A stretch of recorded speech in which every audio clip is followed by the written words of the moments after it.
Un gran placer y un gran sentido de orgullo de nuevo en esta segunda edición de Univerano 2021. Estar con cada uno de ustedes que nos siguen a través de Radio Libre, 5 Días Televisión, y los que nos permiten durante esta temporada estival reflexionar en torno a temas que tienen que ver con principios y valores. Evidentemente, en los últimos 2 años hemos hablado mucho de la pandemia del coronavirus y todo lo que eso implicó desde el punto de vista sanitario. La famosa teoría del cuidado volvió a emerger con características singulares. Nos desnudó el estado sanitario de nuestros hospitales y la situación de nuestro personal de blanco. Nos dimos cuenta que habíamos sobrevivido hasta antes de la pandemia con 70 camas de terapia intensiva para un país de 7 millones de habitantes, que no teníamos la cantidad de internistas especializados para situaciones como las actuales, que han desbordado por completo la capacidad nuestra de enfrentar una circunstancia de este tipo. En esta semana, el exministro de Salud, Masoleni, ha sacado un libro en torno a su gestión durante los más de 2 años iniciales de la pandemia. Pero lo que realmente nos queda para mirar es en torno al tema de cómo estamos de salud en el Paraguay. No es inusual en la política paraguaya que existan tantos médicos metidos a actividades políticas. Uno de ellos llegó a ser presidente de la República, Federico Franco. Su hermano fue vicepresidente de la República. Tenemos un montón de senadores médicos. Tenemos también un montón de gobernadores médicos. Tenemos neurocirujanos como Bachi Núñez, que es el vocero de un movimiento colorado interno. Por eso nos da mucho gusto dar la bienvenida en Univerano en su segundo ciclo de este año 2021 al médico neurocirujano, docente y escritor Miguel Ángel Velázquez, más conocido en el ámbito de las redes sociales como el doctor Mime, pero por sobre todo es alguien que ha venido reflexionando de manera profunda sobre la función del cerebro ante circunstancias de la vida, ante el amor, ante el odio, ante el resentimiento, y un apasionante último libro en torno a la cabeza de nuestros torturadores, de nuestros azotadores o de nuestros servidores. Entrar en el marote de cada uno, como dirían los jóvenes. Doctor Miguel Ángel Velázquez, es para nosotros un gran gusto recibirlo en Univerano 2021. Estarán comentando su exposición desde Sao Paulo, Víctor Raúl Benítez, y desde Caacupé, Ignacio Núñez. Para nosotros es un gran gusto que comparta con nosotros este Univerano 2021, hablando sobre principios, valores y la situación sanitaria del país. Es un gran gusto. Buenos días, doctor Miguel Ángel Velázquez. Benjamín, querido, ¿cómo está? Un saludo a los demás miembros del panel y a toda la teleradio audiencia. Te complemento el dato. El doctor Juan Carlos Vera, gobernador de Guairá, fue mi compañero de residencia en neurocirugía del IPS. O sea, también tenemos un neurocirujano gobernador. Así mismo. Bueno, realmente estar hablando de pandemia y hablar de lo que ha pasado este año, estos 2 años que estamos por cumplir. Yo a veces digo a la gente, vos calculás dónde estaba un 22 de enero del año 2020 o qué estabas haciendo. Y todo el mundo, bueno, yo estaba en Brasil, o estaba en Zamber, o estaba en la playa, o estaba, qué sé yo, en una piscina. Y a la noche planificando como un sábado, tratando de salir. Hoy en día han cambiado muchos paradigmas. No solamente desde el punto de vista de conducta, el punto de vista de restricciones, sino también desde el punto de vista de las ausencias, que es algo que el cerebro tiene que elaborar. A los paraguayos nos tocó transitar, y a la humanidad entera nos toca transitar dolorosamente una época que realmente la leímos en los libros. Estamos viviendo uno de los famosos periodos bisagra, esos periodos bisagra que nosotros decimos en la historia de la humanidad, que a veces lo leemos, pero nunca pensamos que íbamos a ser protagonistas, dolorosos protagonistas. ¿Por qué? Porque más que nunca nos dimos cuenta que somos un país furgón de cola y tenemos que asumir la realidad. Tenemos que asumir varias realidades. La primera de ellas, que no somos el centro del universo, no somos el corazón de América. Fuimos el último en todos lados. Hasta ahora nos ningunea un mecanismo perverso como COVAX, que probablemente haya nacido con la mejor intención, pero gente como el señor, entre comillas, Escoto, a quien no tenemos que olvidar como uno de los grandes responsables de este. Algún día se va a aclarar todo esto, ¿verdad? Se le va a dar su verdadero protagonismo nefasto a este señor en cuanto a la provisión de vacunas. Y tampoco tenemos que tener el concepto de que Dios es paraguayo y que Dios va a solucionar todos los problemas. O sea, hemos perdido familia, hemos perdido amigos, hemos perdido colegas y lo seguimos perdiendo. ¿Por qué? Por distintas cosas. Nos damos cuenta que uno de los factores importantes es que, como vos bien dijiste o como bien decís, en crisis se potencian las oportunidades. Eso es cierto, eso lo saben los emprendedores. Hasta el emprendedor más exitoso sabe que ha surgido en tiempos de crisis. En tiempos de crisis no es el tiempo de guardarse y esconderse, sino a veces es el tiempo de arriesgarse. Paraguay le forzó una crisis para poder tratar de empatar el número de camas de terapia. Empatar porque veníamos perdiendo contra una pandemia que nos viene azotando hace mucho tiempo, que son los accidentes de tránsito, que nos ha dejado con paraguayos, con una generación no solamente de muertos, porque el muerto está, o sea, se accidentó, lo enterramos, le lloramos, le rezamos y se fue. Pero una generación de discapacitados, personas con discapacidad física y sobre todo gente que deja de trabajar para poder cuidar. O sea, son 2 o 3 personas a veces que están alrededor de una persona. Esto nunca lo hemos hablado con un rigor así muy, digamos, duro. Tuvo que venir una pandemia, un virus, algo ultra microscópico para movernos hasta la última fibra de nuestra sensibilidad, sobre todo a los que encargados de darnos plata para poder crecer en salud. Y no estoy hablando de sueldo, yo no soy médico del Ministerio de Salud, así que puedo hablar con propiedad de mis colegas, ganan una miseria y del momento, y ahí está una de las respuestas a lo que vos dijiste, no tenemos terapistas. No tenemos terapistas porque los colegas no quieren optar por una especialidad muy difícil, muy demandante, muy desgastante. Está en la que los colegas son los que más jóvenes fallecen o quedan con algún tipo de imposibilidad por alguna enfermedad, juntamente con los anestesiólogos, eso está escrito. Entonces, no quieren, se exponen a muchas, esto de contagiarse un virus que todos manejamos, todo el mundo es virólogo ahora. Pero resulta que ellos lo viven día a día, ellos se contagian de meningitis, se contagian de hepatitis, se contagian de un montón de cosas. Entonces no es fácil ser intensivista, aparte que requiere muchísima preparación. Entonces esta pandemia nos vino a, como decís vos, a desnudar en las falencias, a desnudar en nuestra desidia política, en nuestra desidia social, en la incapacidad de colocarnos en el lugar del otro. Y desde ese punto de vista el cerebro paraguayo es muy particular. El cerebro paraguayo es muy solidario para las polladas, es muy solidario para realizar actividades, es muy solidario para acompañar eventos, maratones o para ir a compartir una comida o para ir a ayudar. Pero también de repente resulta muy, o sea, no es empático para lo que sucede. ¿Por qué? Porque no podemos negar muchas cosas, no podemos decir, no, a mí no me va a pasar. Es muy de Paraguay eso, muy de nuestro cerebro paraguayo. A mí no me va a pasar, a mí no me va a tocar, yo ya me salvé, yo ya no creo en estas cosas. Y estamos viendo también un gran defecto que tenemos y que lo soslayás siempre vos, o sea, desde siempre, y lo venimos diciendo. El tema de la educación, y no me refiero exclusivamente a una educación escolar básica, me refiero a una educación en criterio. En algún momento no solamente tenemos que revisar el tema de salud, sino también tenemos que sentarnos a hablar de nuestros objetivos dentro de la educación. Tenemos que hablar un poquitito de a qué apuntamos, a qué queremos formar en el cerebro del paraguayo. ¿Queremos un cerebro paraguayo que aprenda a multiplicar, leer y escribir? ¿O realmente tenemos que formar criterio?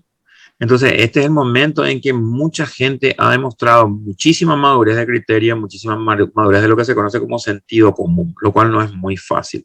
Pero eso se tiene que enseñar. Y otra cosa, Benjamín, a mí me preocupa muchísimo desde el punto de vista de lo que también falló, es la comunicación. La comunicación, empezando, vamos a empezar por la parte más genérica para ir a lo más particular. La parte más genérica es, obviamente, los organismos encargados de comunicar. Bueno, a todos nos tomó por sorpresa esto, ¿verdad? Pero en un momento dado la comunicación debería haber sido manejada por comunicadores. Y me refiero, no es una redundancia y tampoco una obviedad, porque la gente que hace comunicación y está aprendida y me está escuchando entiende lo que yo digo. O sea, el tema de comunicación, la comunicación es una carrera, es una ciencia, algo que se estudia es algo que tiene sus herramientas, sus armas. Entonces, no hemos comunicado bien, ni desde el Estado. Muchas veces los medios han entrado a paliar esa comunicación y tampoco estábamos preparados para comunicar en crisis. Sin embargo, los medios fueron los grandes protagonistas de la comunicación, mal o bien, pero lo hicieron. ¿Verdad? Yo creo que más bien que mal. Y en último lugar, la comunicación individual, interpersonal, en la cual los médicos siempre fallamos. Y eso es una culpa que yo hago como médico. Los médicos fallamos en la comunicación, fallamos en contarle al paciente lo que sucede, cómo sucede, sobre todo adaptándonos a no solamente a un vocabulario técnico que el paciente no tiene por qué manejar, sino adaptándonos a un momento, a un timing, a un lugar, a un tiempo donde nosotros podemos decir ciertas cosas o no decir ciertas cosas, a un acompañamiento que también desgasta. O sea, no te desgasta estar solamente con el paciente, no te desgasta solamente el trabajo físico, sino también te desgasta el comunicar. Es una de las cosas que es más desgastante para el médico, el tener que comunicar y hablar, dar malas noticias, porque la medicina no es más que el arte de postergar la muerte. O sea, nosotros sabemos que no le vamos a ganar a la muerte, pero le ganamos un día y para nosotros una victoria monumental para nosotros. Entonces, ese arte de comunicar nos faltó a todos, nos faltó en todo momento y tenemos que aprender primero a prever, nos queda como herencia, nos va a quedar como herencia un sistema de salud fortalecido que si bien nunca va a ser ideal porque siempre va a ser un saco roto, donde nosotros metemos cosas y vamos a seguir metiendo porque esto va a ser así. Siempre van a haber hipertensos, siempre van a haber cardiópatas, siempre van a haber personas con desnutrición, niños con desnutrición, siempre van a haber diarreas, siempre van a haber enfermedades como el dengue que son endémicas. Probablemente el coronavirus se torne endémico, o sea, se torne estacional, así como la influenza la tenemos también estacional. Entonces vamos a tener, pero sobre todo a mí me preocupa mucho el mantenimiento el tijerazo que le puedan meter los políticos a partir del 2023, porque terminamos el año electoral y van a meter tijera para lo que sea. Entonces el tijerazo que puedan meterse desde el Parlamento, recordemos que el Parlamento es el que hace el presupuesto por más que los ministerios sean los que pidan. Entonces me preocupa muchísimo cómo mantenemos esto que creamos y que nos beneficia a todos, una planta de oxígeno en cada ciudad importante, en cada hospital importante, eso no lo teníamos, los oxígenos se tenían que llevar en balones o en camiones, una cosa de loco, vimos lo que era el principio, ahí se enteró mucha gente de que a Pedro Juan se tenía que llevar oxígeno en un camión y que si el camión llantaba, los pedrojaninos se quedaban sin oxígeno. Pasaba lo mismo con Villarrica, que es un poquito más cerca, pasaba lo mismo con otros lugares, ciudades grandes. Entonces, Concepción, el Chaco mismo. Entonces, ese tipo de cosas, ¿cómo las mantenemos después? Hay que mirar un poquito también al después. Entonces, sí nos tiene que dejar como enseñanza esta pandemia, como sociedad, comunicar mejor, obviamente educar para el criterio y obviamente la conducta de la previsibilidad. Tenemos que ser más previsibles, tenemos que prever más las circunstancias. Ya lo dijo Bill Gates, a mucha gente le gusta o no le gusta, pero Bill Gates la pega. ¿Por qué? Porque él tiene el tiempo libre para estudiar y tiene los hilos para poder saber las cosas. Y él dijo, puede venir otra pandemia más grande, es cierto. Estamos expuestos a eso, sobre todo porque estamos encabezados por locos como el chino o el de Corea del Norte o mismo la de las nuestras potencias de este lado del mundo, que tampoco derrochan mucha cordialidad a Putin y demás, que en cualquier momento te crean un virus y te lo largan sin ningún problema como arma biológica. Se demostró que esto puede poner al mundo de rodillas. La diferencia está en que también ellos se quedan de rodillas. Sí. Yo no soy partidario de que esto se creó en un laboratorio. Esto es biología, ¿verdad? Pero puso al mundo de rodillas algo como esto. Entonces, son las cosas que nos deja la pandemia. Desde el punto de vista individual, desde el punto de vista del cerebro, ¿qué es lo que nos deja como enseñanza? Más que nada el cultivo de la resiliencia. La resiliencia es un factor que no hemos cultivado, que no nos han enseñado. Nadie nos enseñó a ser resilientes. Y la resiliencia es saber absorber los impactos, tratarlos como tal y de repente medirlos como tal. Por ejemplo, yo no puedo hoy un sábado estar estresado porque en 2 días es lunes. Yo no puedo un domingo a la tarde estar estresado porque el día siguiente es lunes. Porque si ese motivo de que, por ejemplo, eso es lunes, a mí me estresa, si bien yo puedo tener un trabajo donde no me va muy bien, un jefe que no me quiere, me cuesta llegar al trabajo, tengo que tomar 2, 3 colectivos, o sea, es un no es un vía crucis para mí ir a trabajar o estudiar, o no tengo trabajo. Entonces, yo tengo que poner eso en contexto. Por ejemplo, un día de la semana es un convencionalismo. El hecho que descansemos los sábados y los domingos es un convencionalismo. Andate nomás a conocer, Benjamín, las colonias del sur la gente que está trabajando. Y solamente los adventistas dejan de trabajar del viernes a la tarde hasta el sábado a la tarde. El domingo están trabajando. O sea, es un convencionalismo. Entonces, la resiliencia forma parte de integrar a tu cerebro las cosas que realmente son. Por ejemplo, yo no puedo, hoy escribí sobre la coronafobia en el diario, ¿verdad? Y yo no puedo estar ahora traumado de que me voy a ir, me va a agarrar coronavirus. Yo tengo 3 vacunas, voy a salir al mediodía, voy a salir con la familia, voy a salir con mi mascarilla, mi N95, mi señora también. Los chicos todavía no tienen edad, los mellizos, pero estamos esperando las vacunas para ellos, pero vamos a cuidarlos, que interactúen. Pero yo tengo que seguir mi vida porque yo no puedo en este momento. No es como hace 2 años donde teníamos un enemigo desconocido. Hoy en día sabemos, hoy en día tenemos que desarrollar esa resiliencia, esa capacidad de sobreponernos a los golpes. Eso nos falta muchísimo, nos falta mucha educación emocional. Nuestro sistema educativo está diseñado para el lóbulo frontal. ¿Qué significa eso? Está diseñado para enseñar solamente conocimientos, contenidos. No nos enseñamos a emocionar, no nos permitimos la libertad de emocionar, no enseñamos a reír, no enseñamos a llorar, o por lo menos a emocionarnos, a recibir algunos impactos, aunque sea de películas, decía, bueno, yo no puedo, ese famoso, el hombre no llora. O sea, ese tipo de cosas que son tan tontas y tan culturalmente aceptadas, no nos estamos permitiendo. Y también tenemos que dar un énfasis, si bien tenemos que, visto que van a dar mucho énfasis a la parte de lectura y matemáticas en los colegios ahora que vuelve la presencialidad. Estoy muy feliz que vuelva la presencialidad 100% por el bien de la salud mental de nuestros chicos. Pero también me gustaría que en algún momento nos sentemos a hablar de lo que es educación emocional. Estamos aplazados severamente en educación emocional. Y eso es un paradigma que hay que empezar a romper. Quedo abierto a examinar lo que quiera decir, a lo que quieran preguntar, lo que podamos dialogar. Más o menos esa es la visión y si te parece. ¿Verdad? Agradezco tu primera introducción de este tema, doctor Miguel Ángel Velázquez, y la pregunta que por supuesto urge en circunstancias como estas es ¿cuánto hemos aprendido? Siempre toda experiencia de este tipo trae grandes mutaciones en nuestra manera de entender las cosas. Si tuvieras que colocar en torno al cerebro paraguayo que describiste en varios libros, ¿qué proceso de aprendizaje de resiliencia, de cuestiones emocionales podemos sacar de experiencia concreta de este periodo? Y por sobre todo, también qué decir a los negacionistas, a los que dicen que esto no es así, que esto es un gran cuento, que es una gran mentira, que hay un porcentaje muy pequeño de la población mundial que terminó siendo víctima del COVID y por lo tanto esto no es más que un gran negociado de la industria farmacéutica y de unos cuantos políticos que quieren establecer el miedo como una forma de cercenar nuestras libertades y enviarnos a un territorio de autocracias o de gobiernos que nos digan de todo en torno a lo que tenemos que hacer o dejar de hacer en tiempos de libertades. ¿Cuánto de esto aprendimos? ¿O cuánto de temores, de angustias? Tú eres finalmente un neurocirujano y conoces la forma del cerebro y su forma de accionar y de pensar. ¿Qué es lo que sacamos en conclusión de esto?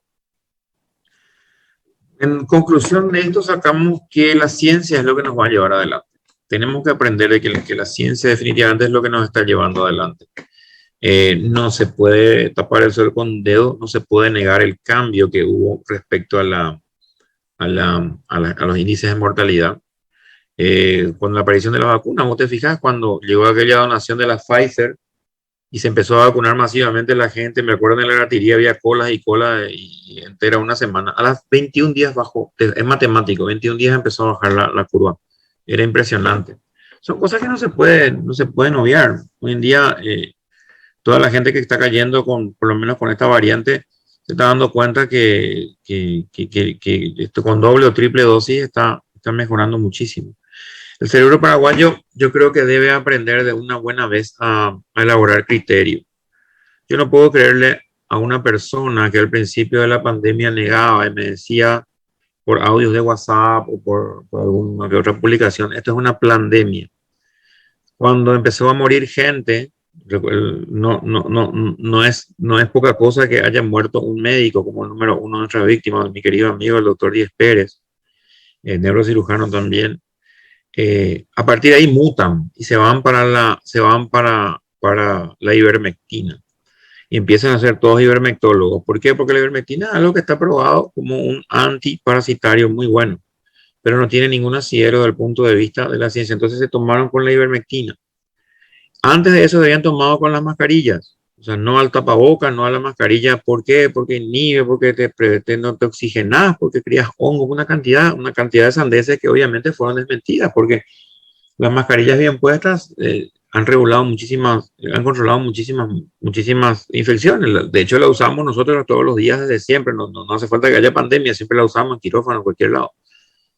Y luego encontramos su sitio caliente con las vacunas. Y vacunas, ellos niegan la efectividad de la vacuna. Aunque vos les presentes una vacuna con virus atenuado, que son las mismas vacunas que ellos se habrán puesto alguna vez. No, las ARN te inducen mutaciones en el ADN. O sea, ahí te están dando cuenta que no saben lo que es la diferencia entre ARN y ADN. Segundo, evidentemente no conocen el mecanismo o no han leído o han leído de manera tendenciosa que el mecanismo del ARN no es meterse en el ADN, en el código genético de la gente, sino lo que hacen es crear una llave falsa para el virus, engañar al virus de manera que el virus deje de penetrar en las células. Entonces ahí el virus es rápidamente atacado y eliminado por el sistema inmune. O sea, es una cosa brutal. Para mí el mecanismo ARN es uno de los más grandes avances de la ciencia de los últimos fácilmente 50 años. Entonces, con esto yo creo que vamos a tener vacunas para el HIV, para el SIDA, vamos a tener vacunas para otras enfermedades virales brutales, inclusive se está trabajando en lo que se conoce como prevención del cáncer, o sea, términos técnicos no voy a hablar, en vacunas contra el cáncer. Como sabes, el cáncer es simplemente células del cuerpo humano que enloquecen su código genético y empiezan a reproducirse en gran cantidad. O sea, no es una cosa que uno viene de afuera, ¿verdad? Simplemente el cuerpo humano, por algún tipo de señal anómala, todos tenemos genes de cáncer, se llaman oncogenes. Lo que pasa es que están inactivados. ¿Cuándo lo activamos? Cuando fumamos, por ejemplo, ¿verdad? Entonces, el ARN lo que puede hacer es inducirte que esos genes, si se activan, sean controlados, sean eliminados por el cuerpo. O sea, es brutal. Nosotros podemos programar un ataque a esas células nocivas. Obviamente no un ataque a las células de tu cuerpo, es imposible. O sea, es una cosa que no tiene asidero. Entonces, el cerebro paraguayo tiene que aprender a diferenciar el blanco del negro. O sea, aquí en este caso no hay grises. O funciona o no funciona. Y cuántos terraplanistas hay o cuánta persona hay, evidentemente, primero no tienen el más mínimo respeto por la gente que ha fallecido. No pueden esconder los muertos bajo la alfombra. No se puede matar en un país de 16.000 personas en forma tan, entre comillas, y tristemente decir alegre. O sea, no se puede matar así sin ningún tipo de... O sea, no tiene un asidero científico. ¿Cómo vas a matar 16.000? Y mira, Benjamín, que estamos hablando de 16.000, pero siempre los epidemiólogos hablan de por 2 o por 3, inclusive los números, ¿verdad? ¿Cómo vas a hacer eso? No puedes, a ver, no hay un mecanismo por el cual vos eliges quién se muere, quién no se muere, o realmente los muertos están fingiendo, o la gente que se enferma están fingiendo. O sea, es hora de que el paraguayo ejerza su criterio, algo que no nos han formado, no nos han enseñado a formar. Pero tenemos que madurar de una buena vez. El criterio es fundamental. Bueno, en el momento en que deja de haber obligatoriedad en algunas tiendas de multiservicio para lavarte las manos, la gente ya no se lava las manos. Vos salís un poquito de Asunción y la Gran Asunción y ya no están usando mascarilla. ¿Por qué? Porque no se los controla. Tenemos que dejar esa cultura de que nos tienen que reprimir para que hagamos algo. En algún momento tenemos que dar ese salto de madurez para decir, esto me conviene, esto no me conviene. Y no es una rebeldía contra un sistema, es simplemente una dejadez. Yo estoy seguro que una dejadez. Y estoy seguro que mucha de la gente que dice que no quiere vacunarse porque le tiene miedo a la aguja, hasta eso estoy seguro. ¿Verdad? Porque no tiene asidero absolutamente científico. Tengo miedo a los efectos secundarios. La vacuna antitetánica que todos nos ponemos y nos hemos puesto, da fiebre, te da dolor. A mí la vacuna antitetánica me duele cuando me pone y me duele unos días después. Y a veces me dio fiebre también. ¿Verdad? Pero es así. El famoso, nuestra abuela decía, te prendió la vacuna. Sí, te prendió la vacuna. ¿Qué significa la fiebre? Que tu sistema inmune está reaccionando. Y si no tuviste fiebre, es que tu sistema inmune no reaccionó de una manera extraordinaria, pero te prendió la vacuna. Ya tenés tu inmunidad. Tenemos que aprender de una buena vez por todas a madurar, a separar lo que es bueno de lo que es malo, a tener el criterio. No nos han enseñado a tener criterio. Entonces yo siempre abogo por eso. Por favor, criterio para hacer las cosas. Yo no quiero discutir más con la gente en redes sociales. Bueno, con los perfiles falsos no hablo, pero a veces la gente que vos conoces te dice, yo no me quiero vacunar porque no. Así como dice el órgano del Ministerio de Salud, me queda lejos, no me quiero ir. Tengo miedo de la fiebre que me da. Para la fiebre tomas un ibuprofeno, te tomas un paracetamol, te pegas un baño. No importa, estás acá. Y ahora te das cuenta que la gente vacunada es la gente que está saliendo, es la gente que puede divertirse, es la gente que si le agarra el Omicron, porque el Omicron, el Delta es un poquito más complicado, pero si te agarra, cada vez está menos. Pero el Omicron, que es la variante dominante, te va a dejar 1 o 2 días, a lo sumo 3, y después estás solamente ya viendo Netflix, cansándote en tu casa, porque tenés que cumplir los 7 días.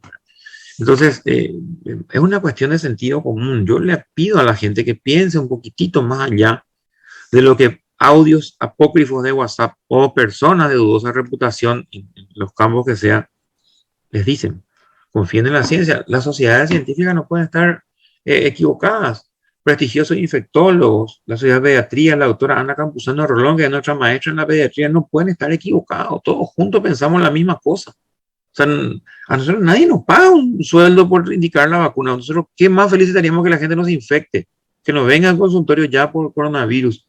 Que no tengamos que poner ese odioso plástico enfrente de nuestro consultorio o atender con tapaboca o no poder abrazarle a nuestro paciente. Yo que soy abrazador con mis pacientes de edad que siempre te quieren, que el paraguayo quiere que el médico le palmee la espalda, el médico le agarre las manos y eso hemos perdido. ¿Verdad? Eso que vos estás haciendo ahora, Benja, el tereré, es individual. Hemos perdido el tereré yeré, que es una cultura muy paraguaya. Hemos perdido el pase de mano del paraguayo. O sea, no podemos volver a una normalidad total si es que no hacemos lo que tenemos que hacer. Es una cuestión de sentido común. El paraguayo tiene que dar el gran salto cerebral hacia el sentido común. Muy bien. Está en Sao Paulo el economista Víctor Raúl Benítez, quizás el paraguayo que mejor conoce el Brasil, pero también como es carapegüeño conoce mucho del alma del paraguayo, que cada vez escribe artículos de economía más orientados hacia el comportamiento cultural de la gente. Es parte del Club de Ideas, es su presidente y fundador, y está en un país en donde su presidente Bolsonaro dijo al inicio que eso no era más que una gripecilla. La gripecilla se cobró más de 600.000 muertos en un país de 220 millones de habitantes. Y parece que los brasileros le van a cobrar al señor Bolsonaro, porque en este momento todos los candidatos opositores a Lula no le alcanzan a la cantidad de votos en la preferencia de intención que tiene a su favor el expresidente Lula. O sea que el pueblo brasilero va a castigar duramente a Bolsonaro según las encuestas actuales. Es el país también que tiene 2 grandes hospitales, el sirio-libanés, el Albert Einstein, por citar simplemente algunos de ellos, donde van muchos paraguayos a ser tratados de cosas complejas.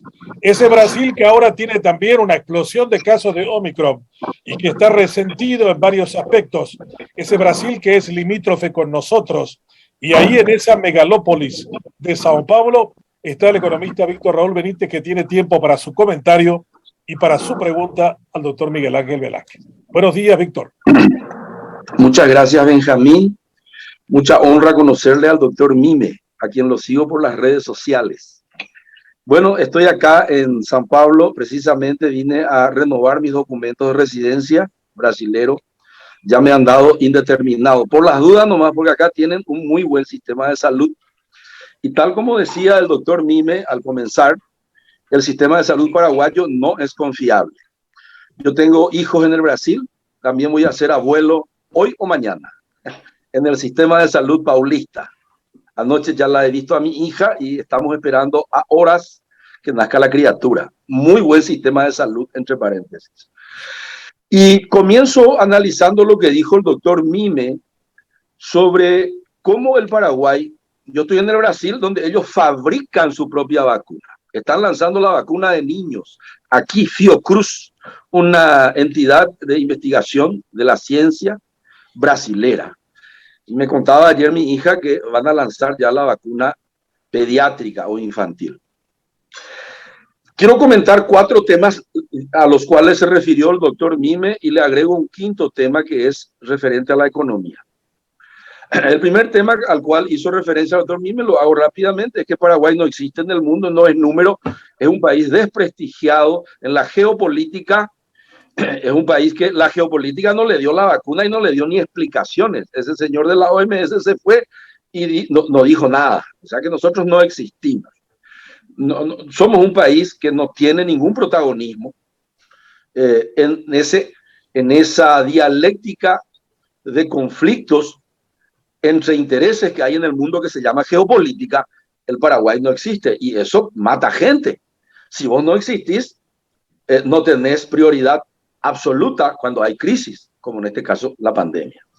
En segundo lugar, él habló sobre algo muy interesante, que el cerebro del paraguayo, dice, es muy bueno para las polladas.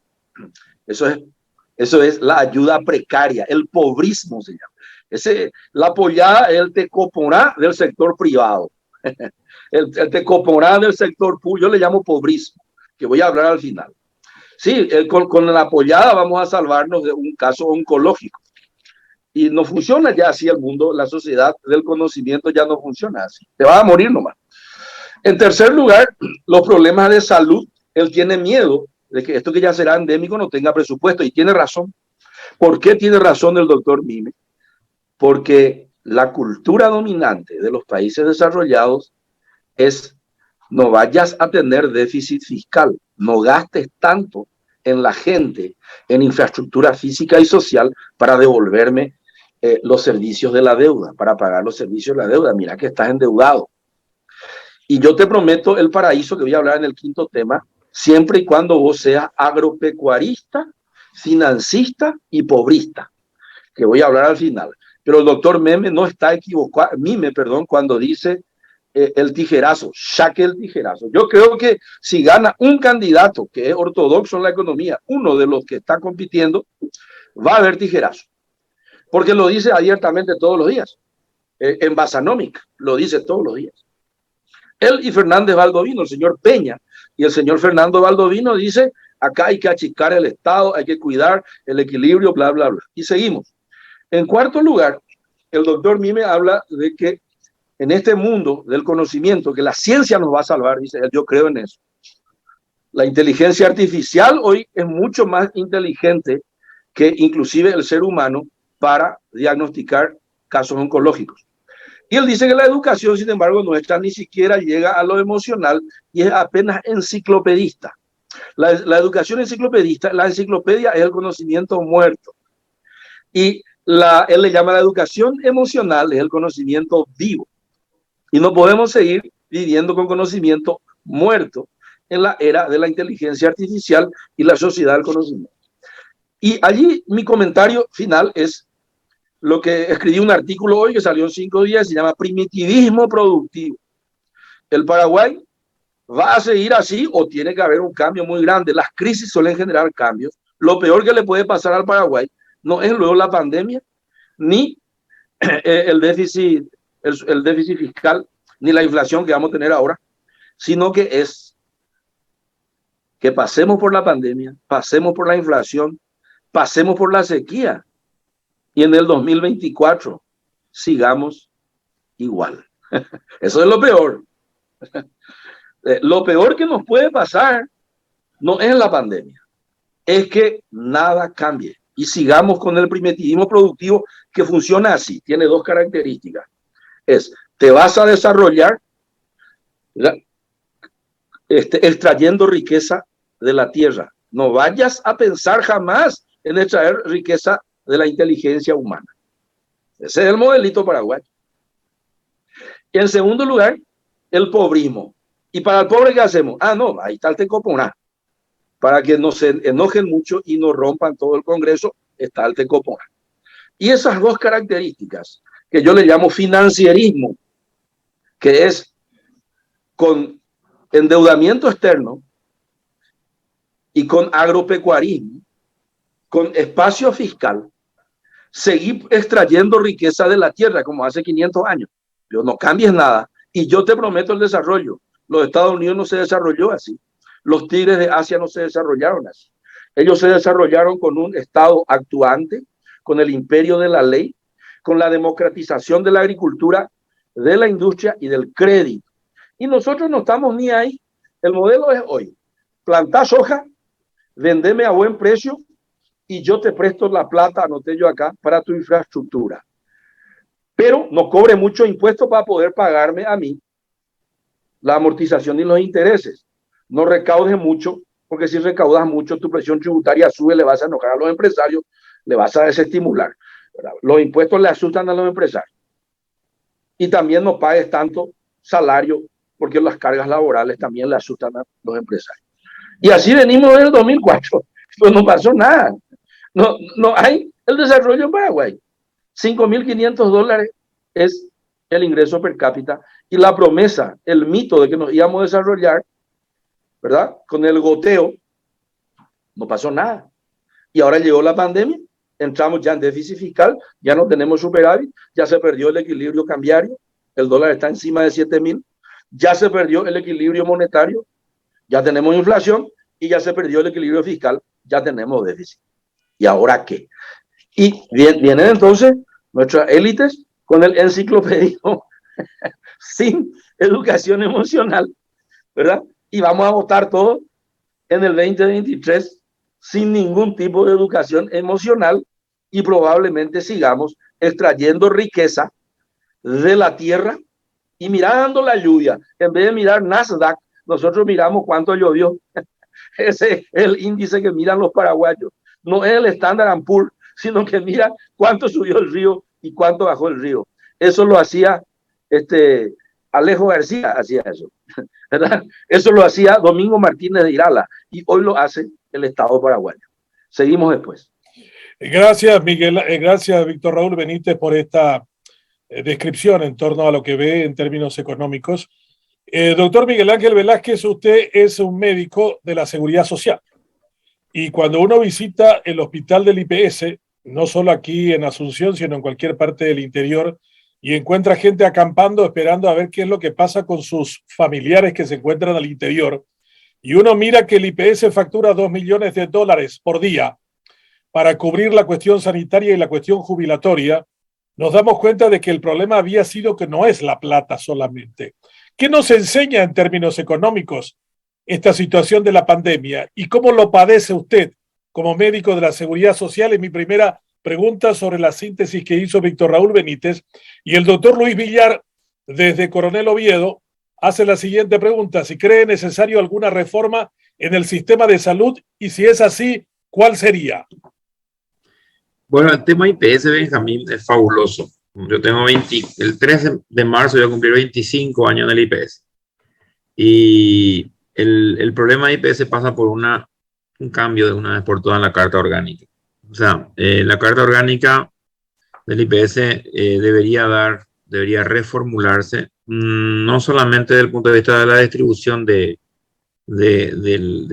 porcentaje entre aporte para jubilatorio y aporte sanitario, sino también a la capacidad que tenga el IPS de disponer, por ejemplo, de sus bienes muebles. IPS es una gran inmobiliaria, heredó un montón de propiedades.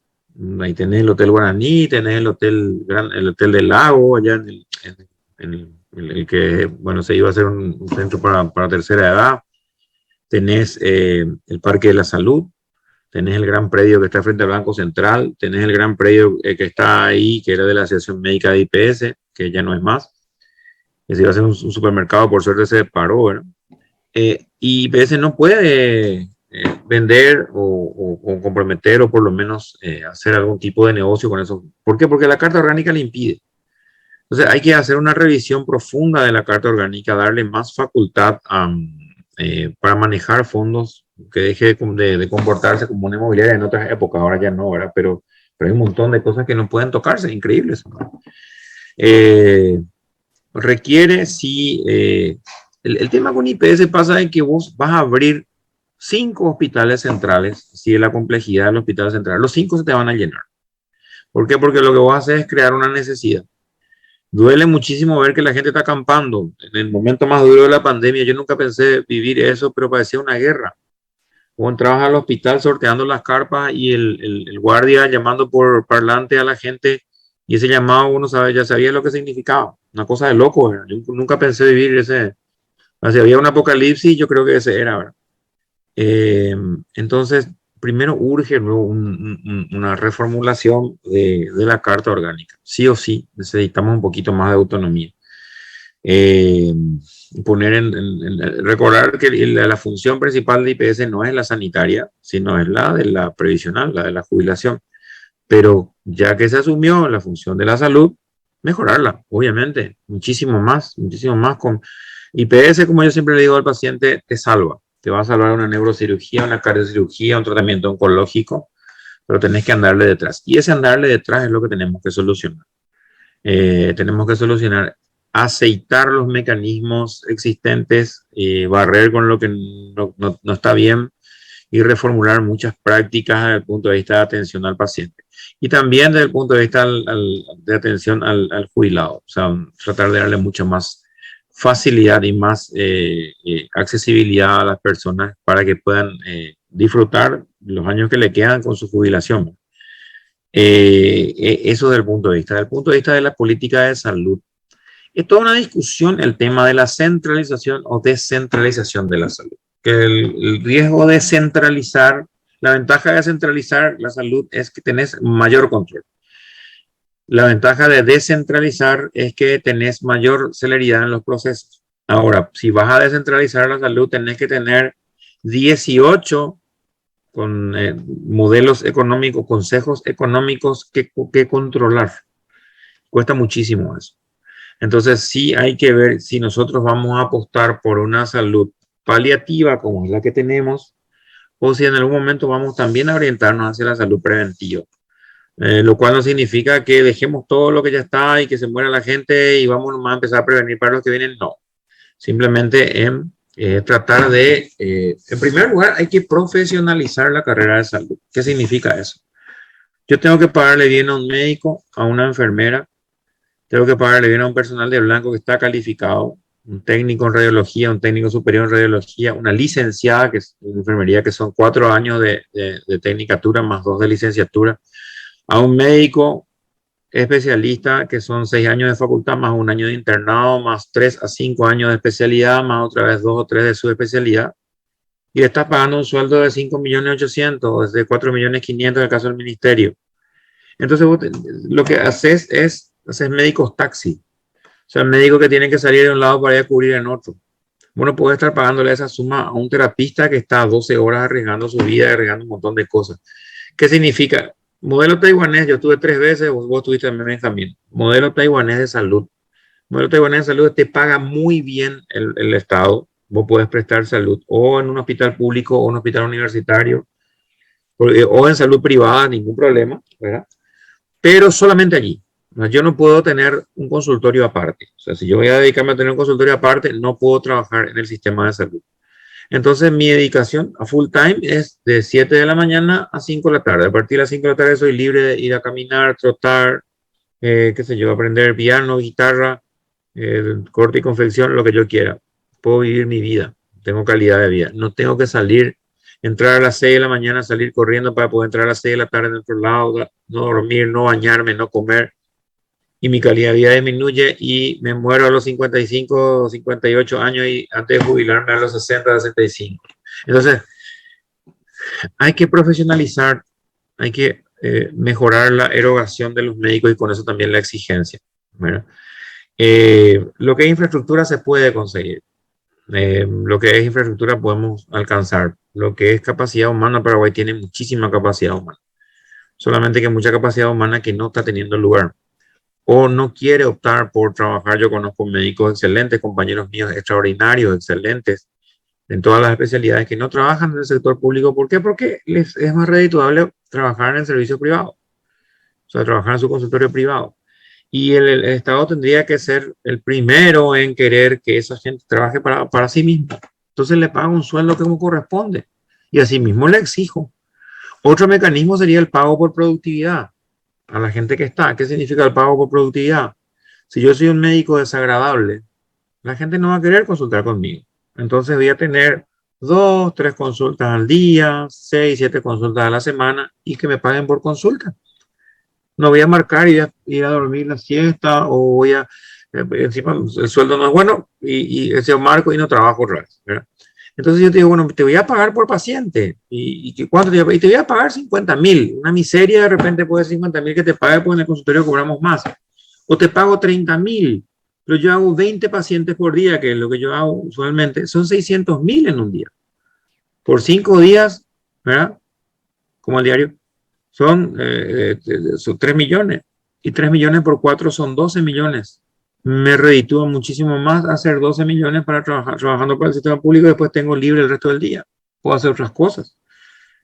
Entonces me explico con esa forma. Hay formas distintas de reformular esto. Respondiendo un poquito a lo que es política de salud. Es una macro política y una política más pequeña.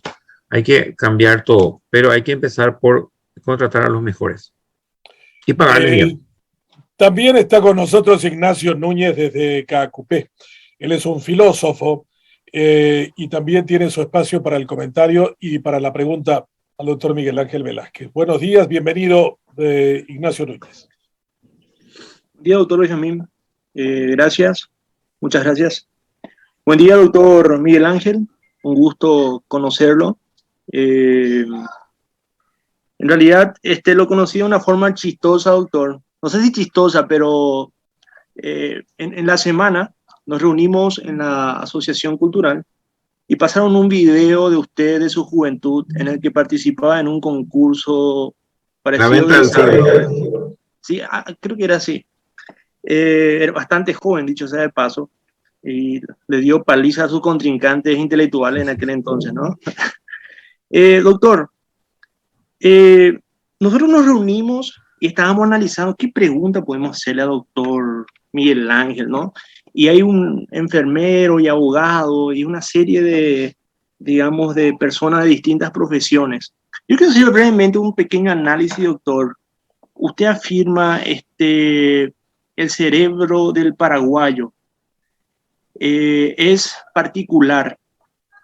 Me da la sensación cuando hace 4 o 5 años atrás estudiábamos filosofía de la mente del libro de Juan José Sanguinetti, que es un filósofo y filósofo de la mente, analizaba, veía una diferencia entre la mente y el cerebro, doctor. O sea, no, hay una dependencia, definitivamente, pero la mente no es simplemente sinapsis del cerebro.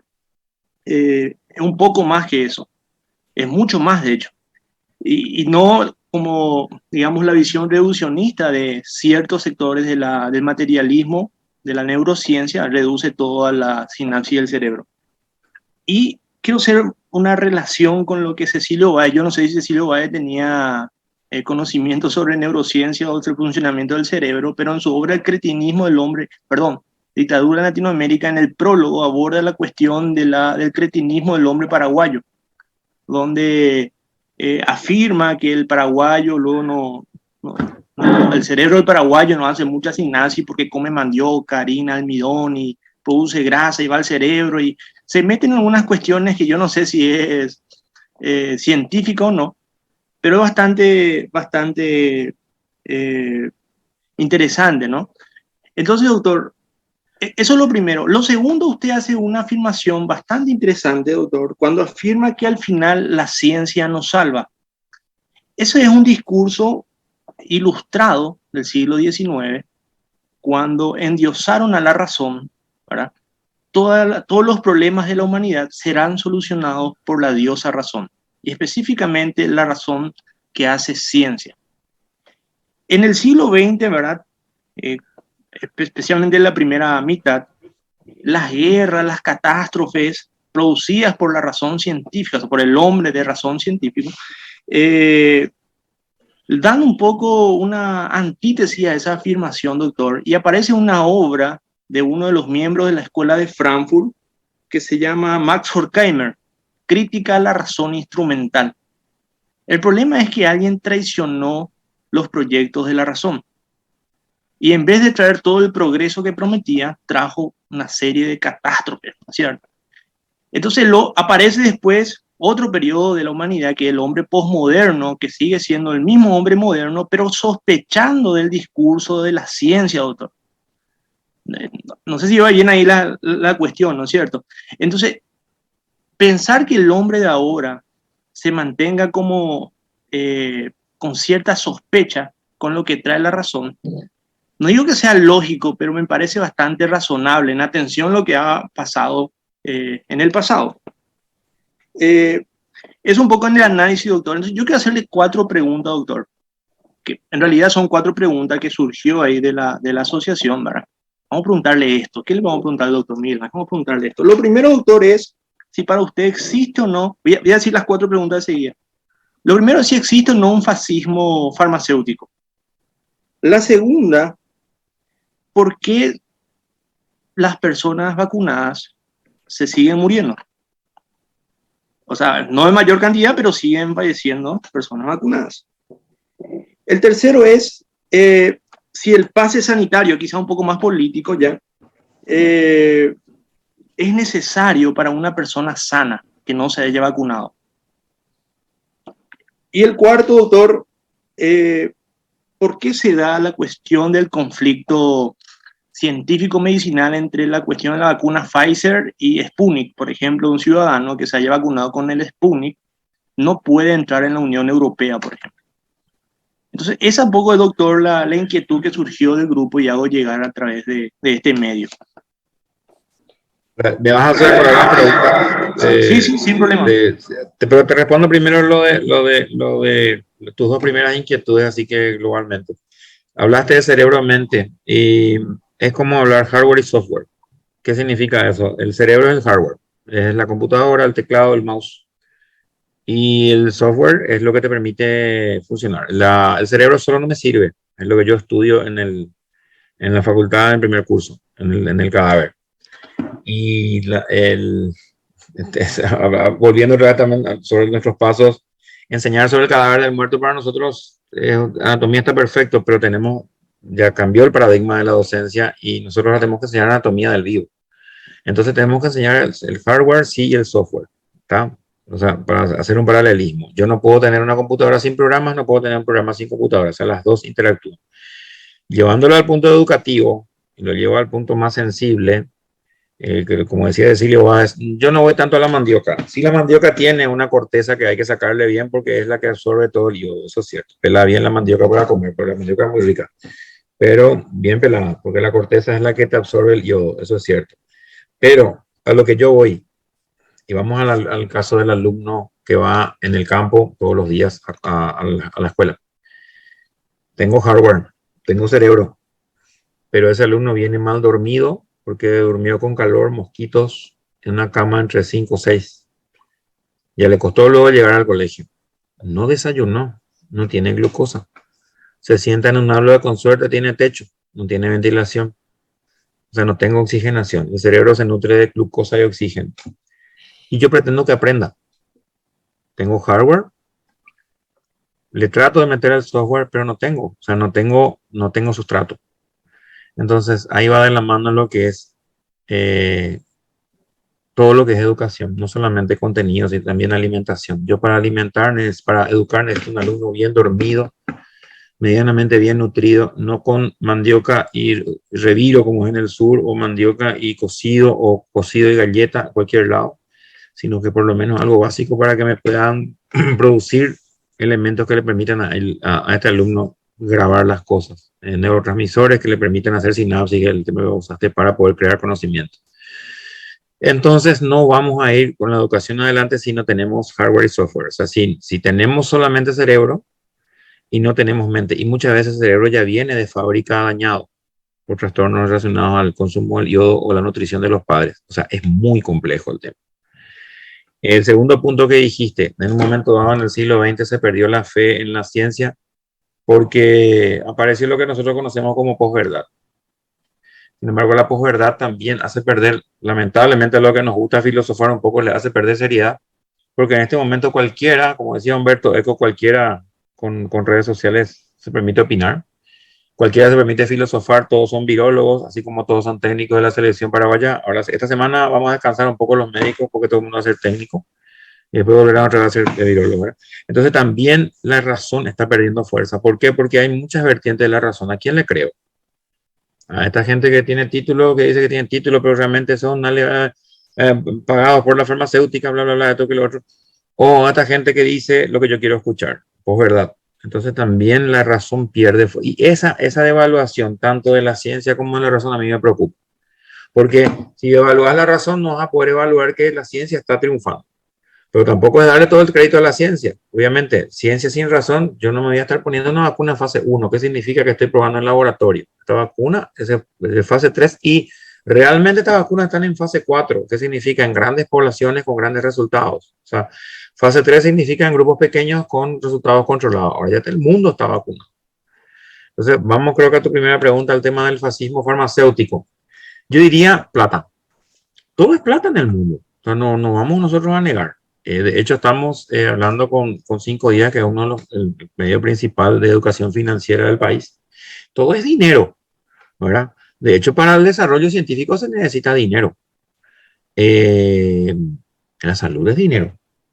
Yo no puedo, o sea, está bien, yo no puedo pretender que el paciente vaya a mi consulta y no me pague, pues yo tengo que pagar otras cosas, pagar mi servicio, tengo que comer, pagar mis impuestos, darle de comer a mis hijos. O sea, no hay presunción de gratuidad.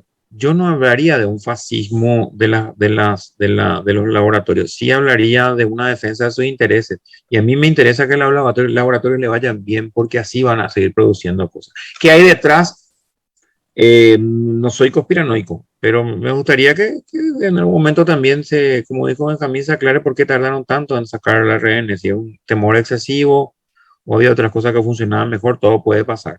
Pero lo cierto es que en este momento nos están salvando Pfizer, nos está salvando el Instituto Gamaleya con las Sputnik, nos está salvando Moderna, nos están salvando los laboratorios con la ciencia. Tu segunda pregunta era respecto a... ¿Por qué siguen muriendo algunos de los vacunados con 2 dosis y siguen muriendo, ¿no? Porque la vacuna no te previene tus factores previos. O sea, yo estoy vacunando a una persona relativamente sana, pero yo no te estoy vacunando contra tu diabetes descontrolada, contra tu hipertensión descontrolada, contra tu cardiopatía descontrolada, contra tu proceso oncológico. Si vos ves todos los pacientes, fíjate, pero te puedo decir casi que con seguridad todos los pacientes menores de 40 que murieron en la última semana, creo que son 3 o 4, todos son no vacunados. O sea, excluimos a esa gente. Vamos a lo de más de 40, 45, 50. Fíjate cuáles son los pacientes que fallecen. Son los pacientes que tienen comorbilidad. O sea, una diabetes descompensada, obesidad, hipertensión y cardiopatía, que quiere decir, toman 2 o 3 medicamentos para el corazón. O son pacientes que evidentemente llegaron tarde. O sea, yo no puedo prevenir no puedo, por más que tenga 3 dosis de vacuna y una comorbilidad, yo llegué tarde al hospital. Ya llegué necesitando mascarilla o ya llegué necesitando intubarme. No puedo pretender que me salven las vacunas. Lo que hacen las vacunas es minimizar el impacto. Pero, bien lo decía en estos días el doctor Morini, es una ruleta rusa. Esto es cierto, una ruleta rusa. Porque no sabes cuánta carga viral tenés y el estado inmunológico que tenés. Y eso va muy de la mano con el estado nutricional. ¿Cuántos de los paraguayos toman las vitaminas correctas, que son las que fortalecen el sistema inmunológico? ¿Cuántos de los paraguayos toman naranja? Nosotros vamos al Valle de la Naranja hace unos años. Ahora nadie toma casi naranja, toman todo industrializado. Ahí se fue la vitamina C. Esos jugos basados no tienen ya vitamina C, se oxidó. Entonces, tenemos una serie de deficiencias, como te digo otra vez, nutricionales. Entonces, todo eso conspira. La vacuna no es un salvoconducto para hacer lo que uno quiere. La vacuna es una garantía de que le vas a dar más batalla al tiempo. Pero si tenés una comorbilidad, estás complicado. Es el momento en que más tenés que cuidarte. Si vos haces la estadística, vas a ver que todas las personas que fallecieron ahora post vacuna con 2 y 3 dosis, con esquema completo que se dice, es porque gente que tenían comorbilidad o llegaron tarde. Eso te puedo asegurar. O sea, no es una garantía el tema de la vacunación, pero ayuda muchísimo y muchísimo. Fíjate que el 95% menos de 91% menos de mortalidad en los paraguayos es muchísimo. Otra pregunta que me habías hecho era... El pase sanitario, doctor, yo creo que es una cuestión más política, ¿verdad? ¿Es necesario para una persona que está es sana? es una cuestión de salud pública. El pase Bueno. sanitario es una cuestión de salud pública. Yo estoy de acuerdo, no por una cuestión segregacionista. Vamos a dejar de politizar la medicina y la ciencia. Acá no es cuestión de politizar. Y de ahí respondo tu cuarta pregunta. No puedo dejarla... ¿Hubo fallas desde el punto de vista de Rusia de no pasar documentación a tiempo? Sí, pero obviamente esto es una cuestión política, de que se dejen de joder, pero ya está mucho más allá de nuestro alcance. Pero sí, evidentemente que uno puede entrar con la Sputnik, una tontería, la Sputnik una vacunaza, era una flor de vacuna, y acá lo demostramos, una vacuna muy segura. Entonces, ahí respondo a tu cuarta pregunta. Y la tercera, no es una cuestión política, tenemos que dejar de politizar toda la ciencia. La ciencia no es política, la ciencia es... aconfesional, es apolítica, no puede estar sesgada por eso. Yo tengo que tener la garantía de que si yo me cuidé, y Macron lo lleva al extremo porque es ridículo, ¿verdad? Pero no deja de tener razón. Si mis hijas se vacunaron, entonces que se queden adentro los que no se vacunaron, y sí, bueno, él es muy desafiante, ¿verdad? Pero para mí es justo que cuando te vayas a un evento masivo, exija la posibilidad de que todos tengan vacuna. O por lo menos eso de la segregación del 20 que se hacía en el estadio es una tontería, porque al salir te mezclas con todos. Los vacunados van a salir 10 minutos más tarde. Mentira, no se puede hacer eso, ¿verdad? Entonces, sí, el pase sanitario, como en otros lugares, el pase sanitario, si querés usar como un mecanismo coercitivo, esa es otra discusión filosófica, ¿verdad? Pero sí la persona tiene que pasar, y ahí falla la comunicación que le decía Benjamín al principio. O sea, no supimos comunicar las ventajas de la vacuna. Pero yo estoy a favor del pasaporte sanitario. Yo necesito que mis hijos vayan a la escuela. Y si tienen que ir en colectivo, vayan en colectivo y que vayan con un ambiente seguro, con gente vacunada. Yo necesito salir qué sé yo, con mi señora a bailar a la noche. O necesito irme a un concierto. Yo estoy esperando a ver la Soda Stereo hace 2 años. Tengo mi entrada pagada. Necesito saber que voy a estar seguro de ese 2 de abril que me voy a ir. ¿Por qué? Porque sé que voy a estar con gente vacunada y gente que si yo que va a ver el virus circulando y me va a pegar el virus, listo, tengo menos posibilidades de contagiarme. O si me voy a contagiar, evidentemente voy a tener menor carga viral porque esa gente no está desarrollando, se está defendiendo dentro de su sistema inmune. Es una cuestión lógica. Dejemos de politizar y de llevar a la estupidez supina de que mi libertad es tu libertad. ¿Y dónde está mi libertad de no enfermarme? O sea, el derecho mío comienza donde termina, o sea, el derecho de ellos termina donde comienza mi derecho de no enfermarme. Y ese es un derecho básico, básico. Y si el gobierno todavía no tiene las pelotas para poner el pasaporte sanitario, lo tiene Argentina, lo tiene Bolivia. Les saludo a mi gente, mi amigo de Bolivia que están escuchando, no están viendo, no van a dejar que yo mienta. Lo tiene Brasil, lo tiene Uruguay, lo tiene Chile. Son los únicos que no tenemos pasaporte sanitario. Y no es excluirte de la vida, es directamente, no vas a participar, mi rey. Sencillo.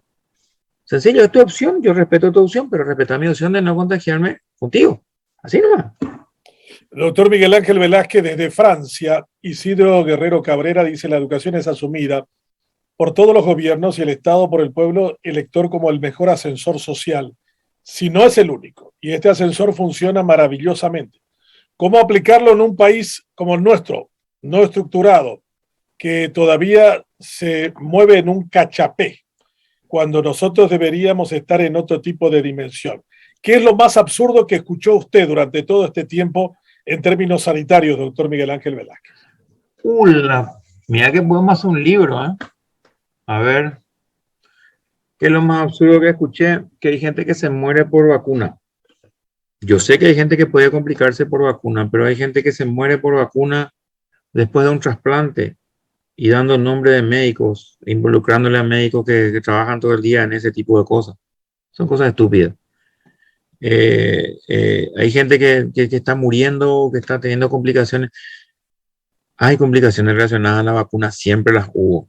Pero que una persona muera 3 o 4 meses después de vacunarse por la vacuna, a ver, son cosas que Tenés que tener mínimo un poquito de prueba, una prueba por lo menos para hacer una aseveración así, una prueba forense. Le llamamos a nuestro amigo Pablo Lemiri que nos explique, ¿verdad? Si le hizo la autopsia o no. Son cosas que evidentemente, y sobre todo que las vacunas no sirven, o los motivos por los cuales no te vacunas. O sea, porque no quiero, porque le tengo miedo, porque, o sea, los motivos son de los más variopintos y muchas veces no te quieren responder cuando le preguntas. No, y no, y no. Ese, ¿cómo se llama? No sé cómo llamarle, pero esa ser parco del paraguayo para responder no, no, no, no. ¿Verdad? Y bueno, ese tipo de cosas a mí me asombra, me asusta y me da pena. Toda una mezcla de cosas a la vez. ¿Sí? ¿Para qué? Me puedes preguntar, ¿para qué seguir medicina? ¿Para qué seguir medicina? El caso del Limpio, la chiquita que llegó sin signo de vida limpio, que atropellan los papás, siempre el médico tiene la culpa. Y resulta que la chiquita en paro respiratorio, primero al médico Ñaná. El médico Ñaná le había intoxicado todo ese tiempo con un montón de cosas. Y todos le van a pegar al médico en el centro de salud, pero no le hacen nada al médico Ñaná. No, yo decía que era Arurú nomás, por eso le llevé al médico. Esas cosas a mí me pueden llegar a, no sé, pensar dejar la medicina y abrir, no sé, un bar, algo así. Pero bueno, seguís porque es lo que te gusta y porque vos crees que en algún momento esto va a cambiar.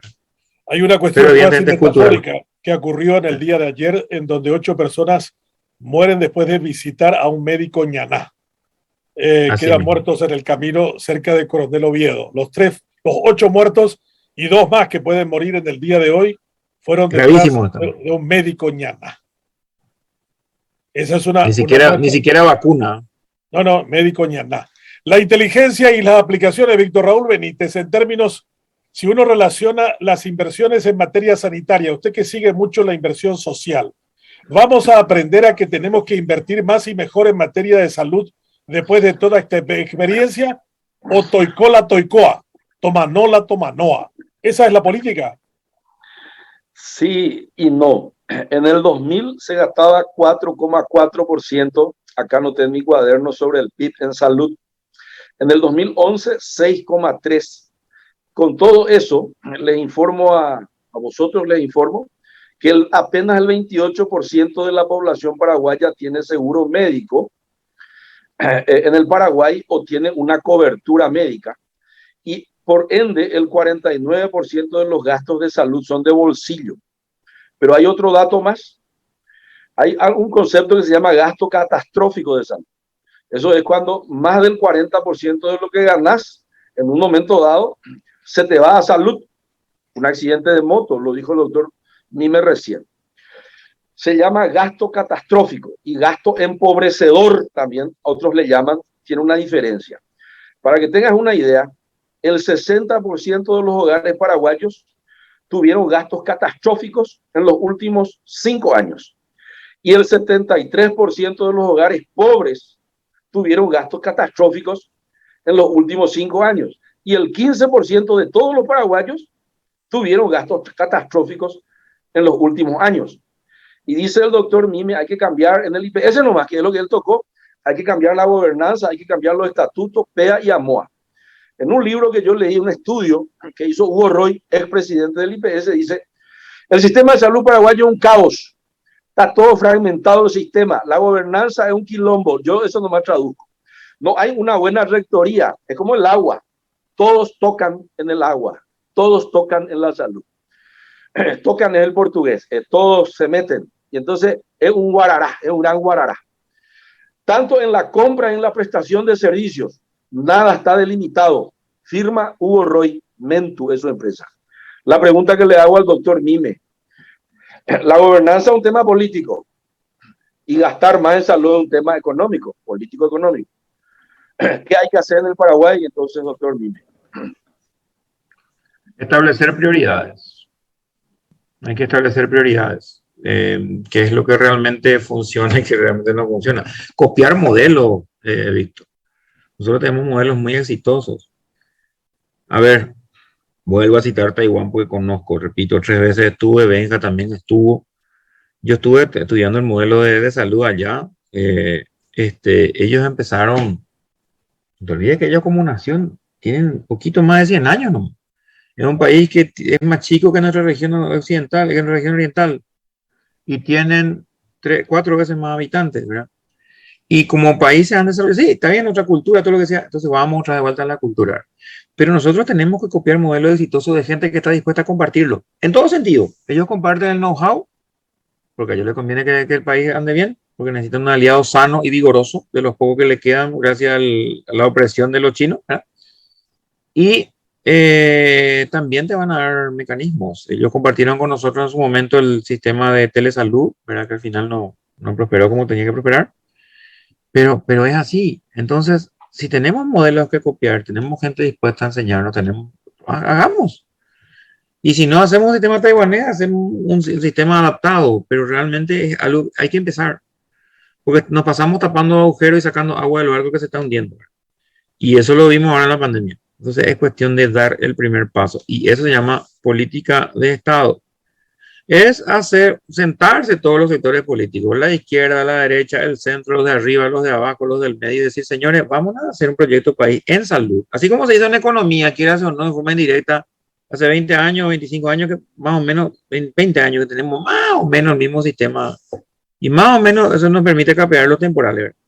Pero tenemos que tener una política de salud estable. No puede ser que el que venga borre lo que hizo el otro porque era el otro. No, señores, vamos a hacer una agenda país y nos comprometemos y firmamos y refirmamos esto cada vez que arranca un nuevo gobierno. Pues reafinemos la mirada sin perder de vista los ejes y nos vamos adelante. Dejar un poco las apetencias personales y partidarias en pos del país, si no, es la víbora que se come la cola. Y basta. O sea, yo no sé cómo nuestro país, vos sos economista, nuestro país inmensamente rico. Venimos sufriendo desde la época de Francia y de López que no producimos más nada sin que nos hayamos consumido nosotros mismos o nos hayan comido de afuera. Y seguimos, y seguimos. Tipo Argentina, ¿no entendés cómo con gobierno así, y seguimos, ¿eh? Entonces, alguna vez tenemos que darle lugar al crecimiento, no al fondear nomás el barco para llegar, y nunca llegamos. La figura que utiliza el doctor Miguel Ángel Velázquez es el tema de sacar agua de un barco que se hunda. Es una metáfora muy, muy complicada y muy dura eso. Y se parece a aquella expresión que dijo un voluntario del Cuerpo de Paz, que se pasó 3 años en el Paraguay y dijo, yo no les entiendo a ustedes los paraguayos. Pendembobug, porque él hablaba guaraní, se llamaba Guy Musman. Pendembobug son pocos, 7 millones de habitantes. Tienen un territorio igual al estado de California, de donde yo soy originario. 406.752 kilómetros cuadrados. Tienen agua e hidroenergía en abundancia.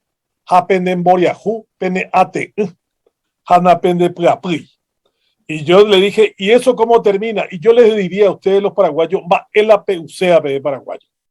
En este momento, menos del 50% de la gente se ha vacunado. Hay vacunas, dice que faltan vacunar 1 millón de personas en el Paraguay y hay 1 millón de vacunas disponibles. Y se ha pedido que no se envíen más vacunas porque se va a perder todo. Se tiraron 22.000 vacunas en noviembre, regaladas de los españoles. O sea, yo le hago una pregunta directa y franca, doctor Miguel Ángel Velázquez. ¿Va él allá usted de paraguayo en materia de salud? El hueso perdido, Benjamín. No entiendo. Yo realmente no. Mira que eso tenemos que sentarnos con Ignacio, por ejemplo, a filosofar. ¿Qué onda el paraguayo, verdad? Porque es una cuestión neurocientífica, filosófica, antropológica, sociológica. Porque en el momento en que no había, era porque no había. Cuando hubo, que era la Pfizer. Y cuando hubo la Pfizer era porque a mí me gusta la rusa. Y cuando me gusta la rusa es porque es la china. Y al final no, la vacuna mata a la gente y no funciona. Y no puedes decir que son solo unos poquitos, porque 1 millón de personas nos faltan para llegar es demasiado poco. Nos faltan para llegar esa es la gente, en ese sentido sí le doy la derecha al Ministerio de Salud. Está buscando por todos los medios, te ponen los shopping, te ponen en todos los lugares. Entonces, en ese sentido es un fracaso como sociedad. No es un fracaso del gobierno, mira que yo soy critiquísimo del gobierno, pero no es un fracaso del gobierno en este caso, es un fracaso como sociedad, hemos fracasado como sociedad. En este momento hay que dejar de lado no sé, la iglesia, ¿qué hizo para que la gente se vacune? Nada. Las iglesias. Hay una iglesia que dicen que no se vacune. Esa iglesia evidentemente está destinada al, no sé, al apocalipsis, ¿verdad? Pero a la iglesia como factor influyente en la opinión pública, ¿qué hizo para que la gente se vacune? Nada. Nada, absolutamente nada. Los medios de prensa a veces voy a decir, ya no nos quieren más escuchar, Benjamín, porque ya están podridos escucharnos decir las mismas cosas. Entonces, ni siquiera por cansancio le podemos ganar. Entonces, realmente, ¿hacia dónde vamos? ¿Qué es lo que queremos? Es una gran pregunta que yo no te puedo responder. Si te pudiera responder, creo que ganaría el Nobel en paraguayología, pero no lejos. Bueno, Ignacio está preparando una maestría en ese terreno, que es aquello que tenemos que aprender, porque yo quiero concluir de que somos una sociedad enferma. Dice que el 80% de las consultas de los paraguayos a los médicos son de supuestas enfermedades. Uno cree que está enfermo y a hacer la médico es dave. Pero en realidad lo que quiere a lo mejor es socializar algo que le pasa y que es mucho más complejo que eso. Este es un país también que tiene una notable capacidad de creerse médico. Cada paraguayo sabe lo que hay que hacer con remedios naturales para cada tipo de dolencia. Cada paraguayo es un médico ñaná en potencia. Entonces, en un mundo de este tipo, en donde usted, Ignacio, quiere hacer una tesis doctoral sobre la filosofía, ¿qué tan enfermos estamos? Y yo cada vez que miro la cantidad de médicos políticos que hay, yo no creo que haya proporcional a la cantidad de habitantes tantos médicos metidos a políticos. Cada médico nos cuesta $75,000 formarlos. Miguel Ángel Velázquez me costó a mí y a otros paraguayos $75,000 su formación en la Facultad de Ciencias Médicas de la UNA. O sea, es un montón de plata para que después se dedique a ser senador. Tenemos Desiree Masi, tenemos Querey, tenemos Filisola, tenemos Bachi Núñez, tenemos un montón de ellos. ¿Por qué nos pasa? ¿Estamos muy enfermos, Ignacio? Que necesitamos que los médicos nos den la sensación de que van a resolvernos los problemas de la política. Mira, doctor, quiero mencionar a uno de los personajes que el doctor Miguel Ángel aludió, pero no Elio Vera, sino Monseñor Sarovera, que tiene una obra que se llama El paraguayo, un hombre fuera de su mundo. Y Monseñor Sarovera narra que fue a Buenos Aires a estudiar bajo el régimen de los jesuitas. Y estudió como 7, 8 años. Y cuando volvió a su diócesis, Villarrica, el obispo lo mandó a un pueblucho, a un pueblo en la zona rural, ¿no? Y él quería revolucionar con todas esas ideas que él trajo, ¿sabes qué? Vamos a cambiar esta situación, ¿no? Y él procuró y trabajó, dice Monseñor Sarovera, 5 años de su vida, tratando de cambiar la mentalidad del paraguayo. Y lo único que consiguió fue fracaso y más fracaso. No cambia el paraguayo. Y entonces le escribe esta obra, El paraguayo, un hombre fuera de su mundo, donde describe la relación que el paraguayo tiene con distintos elementos de la convivencia. El paraguayo y la riqueza, el paraguayo y el poder. Y yo creo que ilustra como anillo al dedo, digamos, la manera de ser el paraguayo. Entonces, mi tesis, doctor, en base a lo que estoy investigando, estoy estudiando, es apostar a la educación.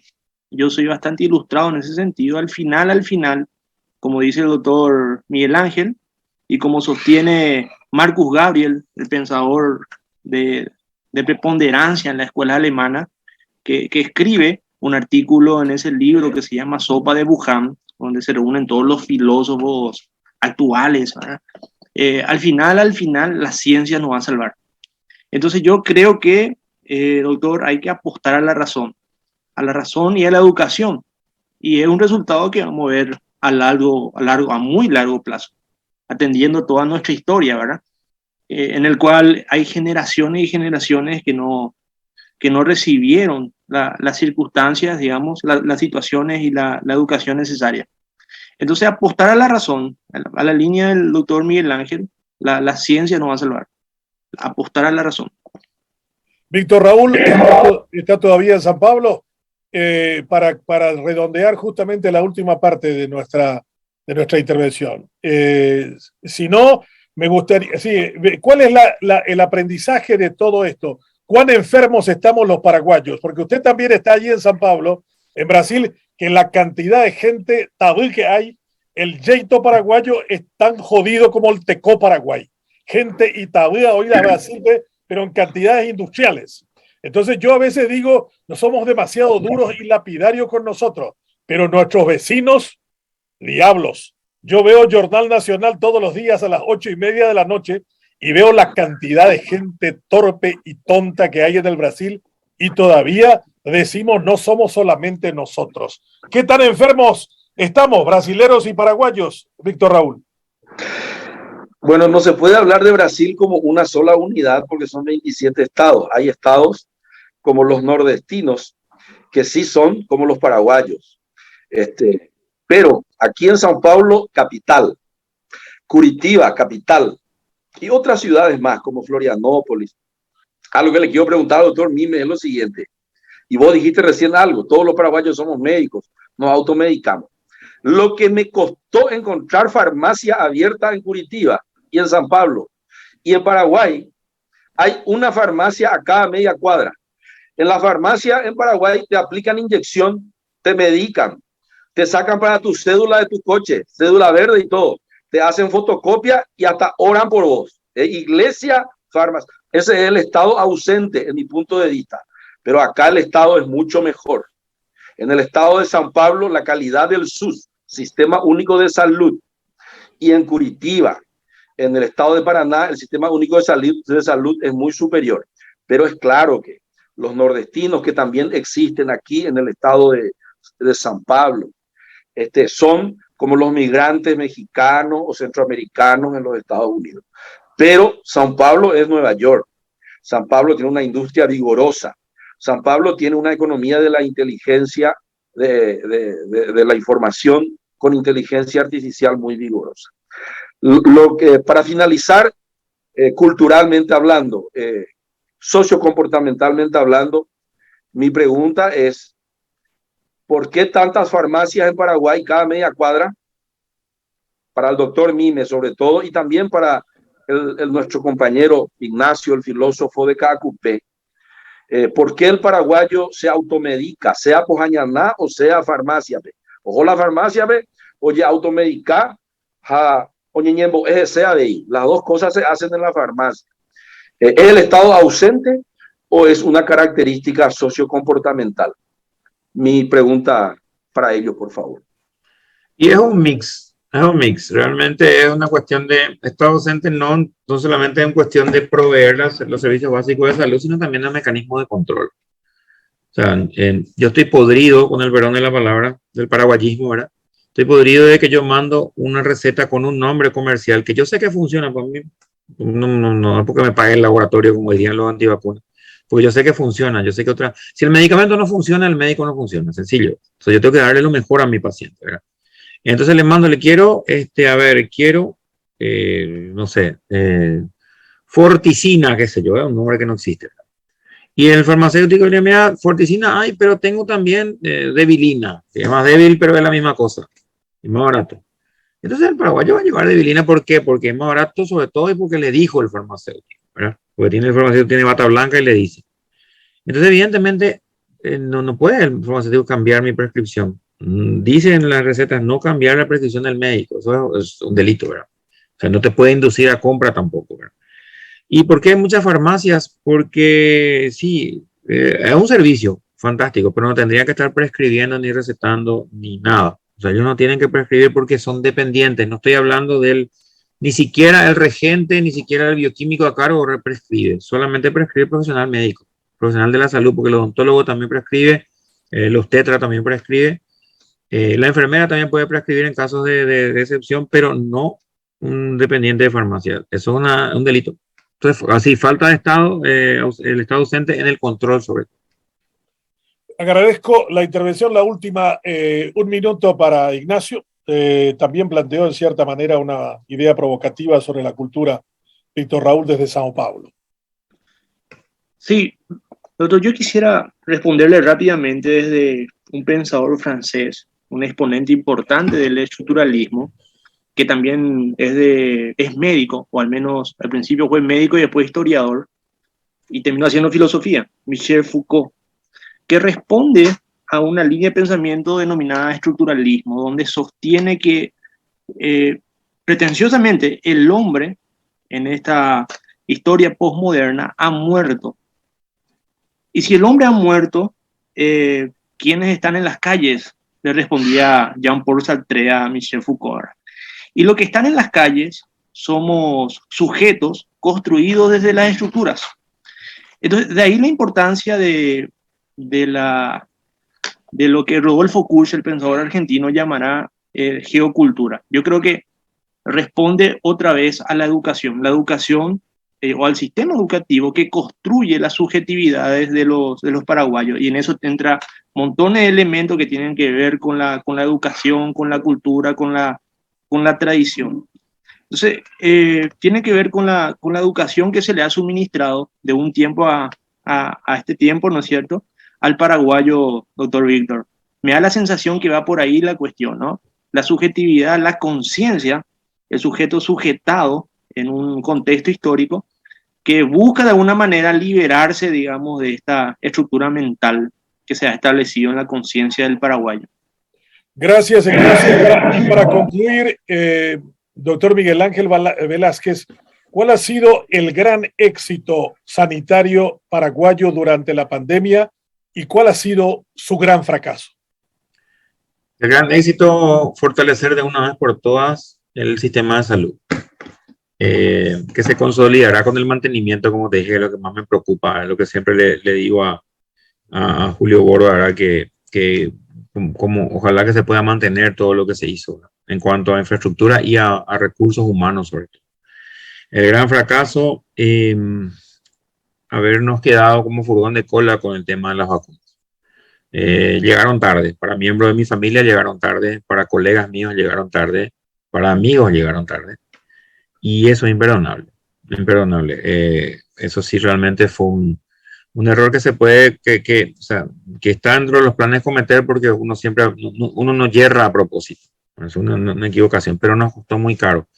Entonces tenemos que aprender de una buena vez a ser más previsible, a aportar más por la prevención y no poner todos los huevos en la misma canasta.